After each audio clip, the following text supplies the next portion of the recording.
কার কামাই? আপনার আমার হাতের কামাই।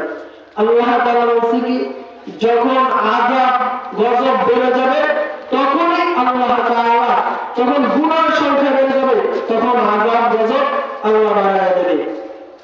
আল্লাহ তাআলা যাহারাল ফাসাদু ফিল বাররি ওয়াল বাহরি বিমা কাসাবাত আইদিন নাস। আল্লাহ তাআলা বলে, বান্দা, যত আযাব এবং গজব দেখো একমাত্র বান্দা তোমার হাতের কামাই। এই বান্দা, আমি ইচ্ছা করে বান্দাকে গজব দিতে চাই না, ইচ্ছা করে আমি বান্দাকে জাহান্নামে জ্বালাইতে চাই না। বান্দার যখন গুনাহ সংখ্যাটা বেড়ে যায়, আমি আল্লাহ তাআলা বান্দাকে আযাব গজব দিয়া জান্নাতের পথে ডেকে আনি। আল্লাহ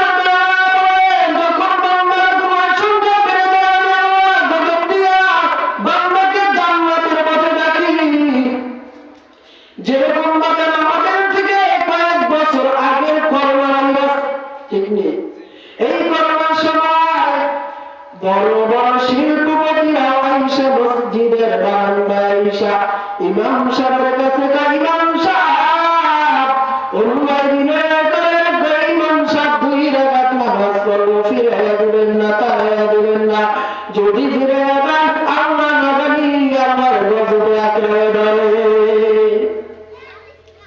এই কথা বলেছে আমাদের সরকার বাহাদুর, যারা দিয়েছিল জুমার মসজিদে 20 জন আর মুক্তি নামাজে হলো 5 জন। মুসলমান, ওই করোনার সময় মসজিদে ইমাম সাহেব ঢুকবে, ঢোকার মতো জায়গা ছিল না, মানুষকে সরাইয়া তারপর বান্দাকে, তারপর ইমাম সাহেব ঢুকতে হয়েছে, ঠিক না? তা এইরকম যে আল্লাহ তাআলা যে বান্দাকে গজব করে দেয়, বান্দার যখন গুনাহ সংখ্যা বেড়ে যায় তখনই বান্দাকে আযাব গজব দিয়ে জান্নাতের পথে ডাকে। আল্লাহ তাআলা বলেন, বান্দা, তুমি গুনাহ করছো, আমি আল্লাহর কাছে তওবা কর, আমি আল্লাহ মাফ করে দিব। মুসলমান, আল্লাহ তাআলা এই জন্য বান্দাকে দয়া করে মহব্বত করে বানাইছে। আমার বান্দারা শুনে রাখতে, এই জন্য নবীজি আমার বলেন, যখন আল্লাহ তাআলা আমাকে দাওয়াত দিয়ে তার বাড়িতে নিছেন, ওইখানে যায় দেখি দুনিয়ার মতো, দুনিয়ায় যেরকম বাইতুল্লাহ নামে একটা ইবাদতখানা আছে, আল্লাহর আসমানে বাইতুল মামুর নামে একটা ইবাদতখানা, ওই ইবাদতখানায় একদলে 70,000 ফেরেশতা নামাজ পড়ে, কিন্তু ওই একবার যে ঢুকে দ্বিতীয়বার আর ঢোকার সুযোগ পায় না। তাহলে বলেন কত হাজার ফেরেশতা, অসংখ্য অগণিত ফেরেশতা। এবার আল্লাহ তাআলা রাসূলকে আমি দেখলাম যে একবার ঢুকলো আর দ্বিতীয়বার ঢোকার সুযোগ হয় নাই। আল্লাহ তাআলা অগণিত অসংখ্য ফেরেশতার ভিতরে 4 জন ফেরেশতাকে আল্লাহ মোটা মোটা 4টা দায়িত্ব দিয়েছে। জিবরাইল, মিকাঈল, ইসরাফিল, একজনের নাম কি বলেন? আজরাইল। আজরাইলের নাম হলো ভয় করে নাচি বাসা করে আসে পড়ে, কি কর আসবে, একদম তো আসবি, কেউ দিনে থাকতে পারবে? হ্যাঁ, বাবার কাজে সন্তানের লাশ, ঠিক কিনা?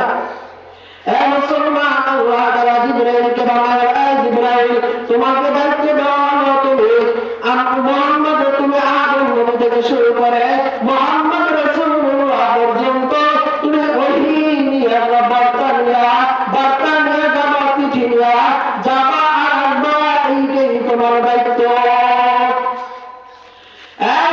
তোমার দায়িত্ব বৃষ্টি বর্ষণ করবা, হাওয়া বাতাস যা লাগে তুমি দিবা।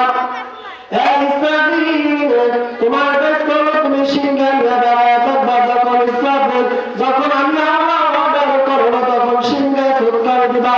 গোটা পৃথিবীটা ওই ইসরাফিলের সিংহের ফুৎকারের কথাই বলছে। আল্লাহ তাআলা সূরা জিলজালের ভিতরে বলছে, ইযা যুলজিলাতিল আরদু জিলজালাহা। হে নবী, আপনি ওই দিনের কথা স্মরণ করুন, আপনার উম্মতকে স্মরণ করে দেন।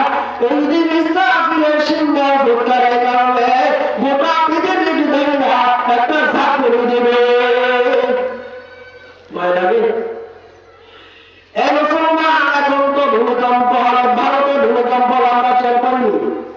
টের পাই না?